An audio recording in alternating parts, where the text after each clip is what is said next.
নমস্কার বন্ধুরা, কাজল ভিলেজ কিচেনে সকলকে স্বাগত জানাই। রোজকার মতো আজও রান্নাঘরে চলে এলাম। আজকের রেসিপি সকালে 10 মিনিটে কিভাবে জলখাবার করবেন চটজলদি, সেটাই আপনাদের সঙ্গে শেয়ার করব। তার জন্য প্রথম থেকে লাস্ট পর্যন্ত ভিডিওটি দেখতে থাকুন। আশা করছি বেশ ভালো লাগবে, চায়ের সঙ্গেও ভালো লাগবে আর সসের সঙ্গেও ভালো লাগবে। তাহলে শুরু করা যাক। এখানে একটা আমি বাটি নিয়ে নিলাম। এবারে বাটির মধ্যে একটা ডিমকে ভেঙে নিয়ে নেব। একটা ডিম হলেই কিন্তু হয়ে যাবে। আপনারা চাইলে এখানে ডিমটা কম বেশি দিতেই পারেন। আর এখানে নিয়েছি আমি 1 বাটি জল। এই ডিমের মধ্যেই জলটাকে আমি মিশিয়ে দেব। তারপরে এটাকে খুব ভালো করে ফেটে নেব। জল আর ডিমটাকে খুব ভালোভাবে মিশিয়ে নিলাম। এরকমভাবেই একটু সময় ধরে মিশিয়ে নিতে হবে। এবারে আমি এখানে দিয়ে দেব, এখানে নিয়েছি আমি 1 বাটি ময়দা। এই ময়দাটাকে আমি এর মধ্যে জলের মধ্যে দিয়ে দেব। আপনারা চাইলে এখানে আটাও নিতে পারেন অথবা আটা ময়দা পাইল করেও নিতে পারেন। এবারে দেব স্বাদ মতো লবণ বা মাপ মতো লবণ। লবণটা আমি দিয়ে দিলাম। আর দেব এখানে, আচ্ছা, লবণটা দিয়ে খুব ভালো করে আগে মিশিয়ে নেব। তারপরে এর মধ্যে কয়েকটা উপকরণ আর একটু দেব। খুব ভালো করে ডিম আর জলের সঙ্গে ময়দাটাকে এইভাবে মিশিয়ে নিতে হবে। তো দেখুন এখানে কিন্তু বেশ ঘনত্ব হয়ে গেছে। এখানে আমি আরও হাফ বাটি জল নিয়ে নেব। তো এখানে আমি আরও হাফ বাটি জল নিয়েছি, এইটাকেও এর মধ্যে দিয়ে দিলাম। তো জলটা এরকম বুঝেই দেবেন, না হলে কিন্তু একেবারে পাতলা হয়ে গেল পরেও ব্যাটারটা, তাহলে কিন্তু রান্নাটা ঠিকঠাক হবে না। এবার আমি খুব ভালো করে মিশিয়ে নেব। ভালোভাবে আমি ময়দাটাকে মিক্স করে নিলাম। এইভাবেই মিক্স করে নিতে হবে আর ঘনত্বটা এরকম রাখতে হবে এখন। তো আবারও যদি জল লাগে তারপরে জল ব্যবহার করব, নাহলে এর মধ্যে জল ব্যবহার করার দরকার নেই। এবারে এইটাকে আমি এখন রেস্টে রেখে দেব।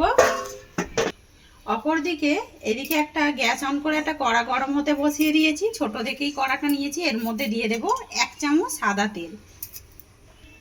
তেল কিন্তু বেশ গরম হয়ে গেছে। দিয়ে দেব গোটা জিরে ফোড়নের জন্য। তো তেলটা বাদ দিয়েও কিন্তু আপনারা চাইলে এটা বাটারও দিতে পারেন, তাতে করেও কিন্তু হবে।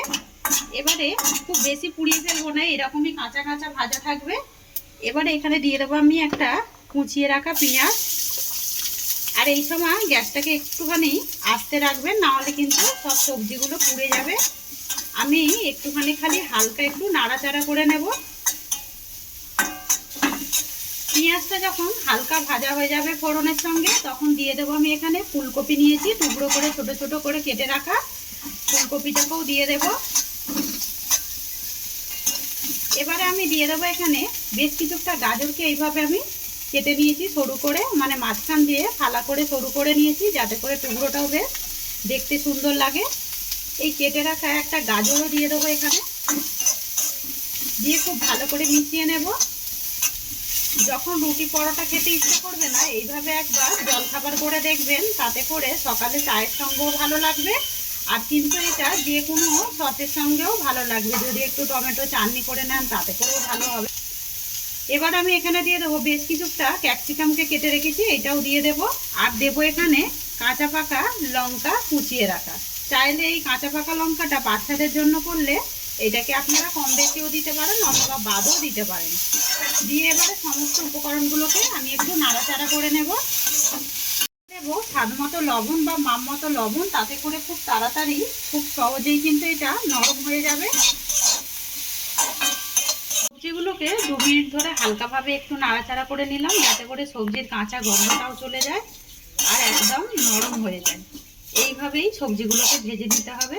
এবারে আমি এখন গ্যাস অফ করে দেব। দিয়ে এইদিকে অপর দিকে যে ব্যাটারটা রেডি করে রেখেছিলাম, ওইটা দেখুন কত সুন্দরভাবে সেট হয়ে গেছে। এবারে এর মধ্যে কিছু উপকরণ দিয়ে দেব আমি এখানে হলুদ গুঁড়ো হাফ চিমটি মতো দিয়ে দিলাম, মানে হাফ চামচের মতো। এবারে এখানে দেব ম্যাগি মশলা দিয়ে দেব হাফ চামচের মতো। আর আপনাদের হাতের সামনে যদি ম্যাগি মশলা নাও থাকে, তাহলে একটু জিরে গুঁড়ো ধনে গুঁড়োও দিয়ে দেবেন, তাতে করেও হবে। এবারে এই দুটো উপকরণকে ভালো করে ময়দার সঙ্গে মিক্স করে নেব। ভালো করে মিক্স করে নিলাম। এবারে আমি এখানে যে সবজিগুলোকে ভালো করে ভেজে রেখেছিলাম এইগুলোকে আমি দিয়ে দেব। এবারে সবজিগুলোকে দিয়েও আমি ভালো করে ময়দার সঙ্গে মিশিয়ে নেব। আর এইটা সকালে খুব তাড়াতাড়ি হয়ে যায়। আর এরকম কিন্তু সবজিগুলো চাইলে আপনারা কাঁচাও গ্রেট করে দিতে পারেন, আর অথবা আপনাদের পছন্দ মতো সবজি এর মধ্যে অ্যাড করে দিতে পারেন। তাতে করেও খাবারটা কিন্তু বেশ সুন্দর হবে। আর দেখুন এরকমই ঘনত্ব রাখতে হবে, এর থেকে বেশি পাতলা করব না। গ্যাস অন করে আমি আবারও একটা তাওয়া গরম হতে বসিয়ে দিয়েছি। তাওয়ার মধ্যে হালকা একটু তেল ব্রাশ করে দেব। খুব বেশি এর মধ্যে তেল দেবার দরকার নেই। তো তেলটাকে আমি খুব ভালোভাবে ব্রাশ করে দিলাম। এবারে এখানে যে ব্যাটারটা রেডি করে রেখেছিলাম এখান থেকে এক হাতা নিয়ে নেব, নিয়ে এই মাঝ বরাবর ঠিক দিয়ে দেব, দিয়ে একটুখানি এইভাবে একটু সেট করে দেব। তো এটাকে সেট করে দিলাম। 1 মিনিট মতো ঢাকা দিয়ে দেব। 1 মিনিট পর ঢাকনাটা খুললাম আর দেখুন কতটা ওপর থেকে শুকিয়ে গেছে। এবারে আমি আবারও ওপর থেকে একটুখানি তেল দিয়ে দেব। খুব বেশি তেল দেবার দরকার নেই, এরকমই হালকা একটু তেল দিয়ে এইভাবে একটু খুন্তি দিয়ে চারিদিকে করে দেব। দিয়ে এবারে উল্টে দেব এটাকে। এটা কিন্তু বাচ্চাদেরকে স্কুলে টিফিনের জন্যও দিতে পারবেন।